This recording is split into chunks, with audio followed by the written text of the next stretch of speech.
Hello, everyone. Are you ready for another round of Anyone Can Lie on an Affidavit? This is the next to the last video about John Paul Miller's affidavit that he filed in the probate case of Mica Francis. In the last video, we left off with John Paul attempting and failing to have Mica committed to the mental health facility again. John Paul backs up a couple of days in his affidavit, and in Statement 35, he says that he emailed Mica on March 3rd to remind her of what happens when she doesn't take her medication. Here's what he wrote, quote, "By coming off of your medicine, you have the devil access to your mind and imagination. In the opinion of my overseers and Africa pastors and evangelists, your medicine allowed you to live blessed and safe. And now look at your life. Look at where you are and what you're doing. On medicine, you built the church. Off medicine, you try to destroy the church. Sent from my iPhone." End quote. Who are John Paul's overseers? I would guess Charles Randall is one of his handlers, but who else wrangles John Paul into some semblance of order? Does he have to refer to his overseers as my lord? Do they live in a remote castle built into the side of a cliff that is only accessible by tunnels that are guarded by trolls? Is the secret code word lithium? Also, that email was not reminding Mica what happens when she doesn't take her medicine. It was reminding her what spiritual abuse is. In Statement 36, John Paul says he emailed Mica on March 6th to ask her to let him help her with her mental health. He wrote, quote, "I wish you would let me fight the battle of mental health with you, like a helpmate," end quote. No thanks. No one really needs the kind of help that John Paul has to offer. In Statement 37, he states that Mica lost 36 pounds in 4 weeks. Before he'd said 40, but I guess 36 works better for him. I know there was a police report that had her weight at 240, but I think that was a typo and it should have been 140. In her involuntary commitment papers, Waccamaw Mental Health had her weight at 139 pounds. I have a very hard time believing that in the videos and photos of Mica during this time, she only weighed 103 pounds. The medical examiner's report had her weight at 140. So are we supposed to believe that she lost 36 pounds in a month and then gained it back in a month? John Paul also made the claim that in her videos she posted on Facebook, anyone who really knows her could tell she wasn't being herself and that she was hallucinating. Oh, shut up, John boy. There is nothing in any of the videos she posted that make her look even slightly off. She appeared to be calm, lucid, clear-headed. In fact, she looked the opposite of what John Paul looks like in every video he puts out there.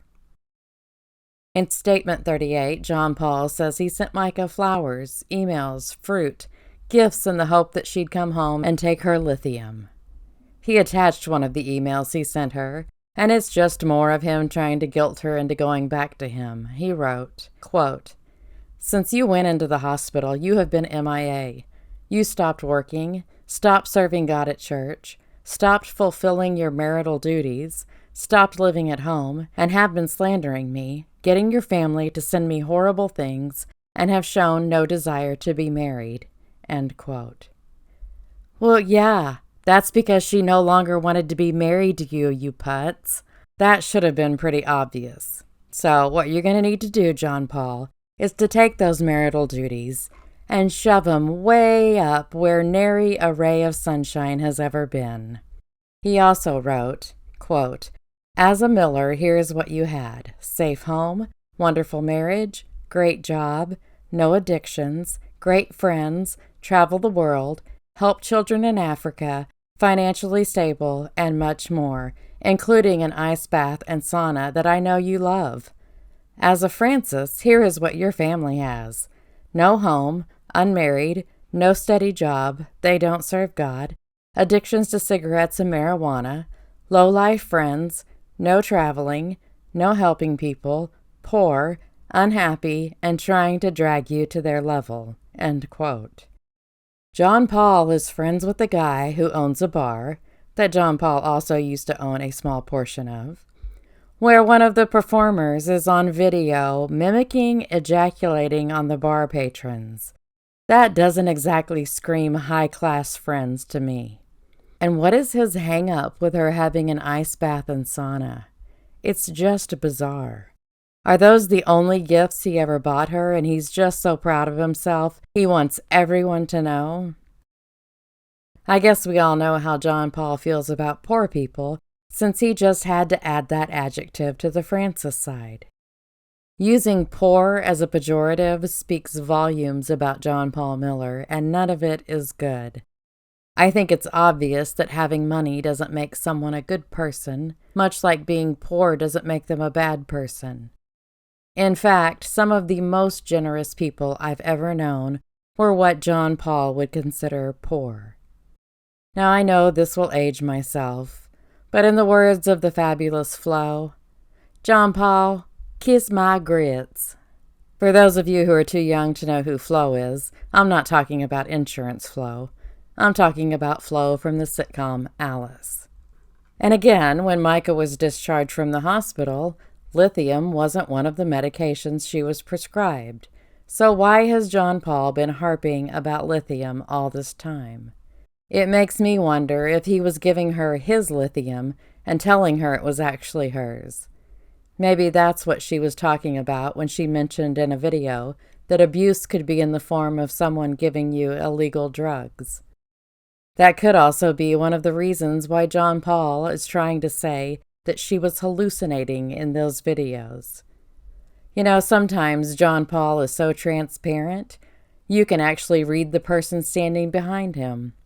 In Statement 39, John Paul says that Mica came over to his house on March 19th and stayed for 4 hours. He claims that Mica told him that she wanted to come home and take her medicine, but that her family would disown her. He also claims that Mica gave him this letter. We don't know when she wrote this or why she wrote it. To me, it looks like it could be a letter written under duress to get John Paul to calm down. Unfortunately, I know what that's like.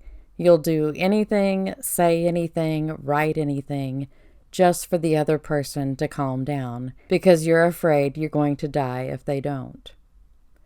In Statement 40, John Paul claims that Mica showed him a book she was reading titled, I Love You, Jesus, But I Want to Die.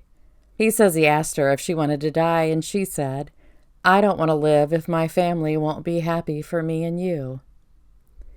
Oh, gag, she did not say that. She was done with him, and why would she have a photo of this book, much less show him? I don't believe for a second that she went over to his house that night. It does make me wonder what was really happening that night, though. Did someone need an alibi for something else? Was John Paul up to no good?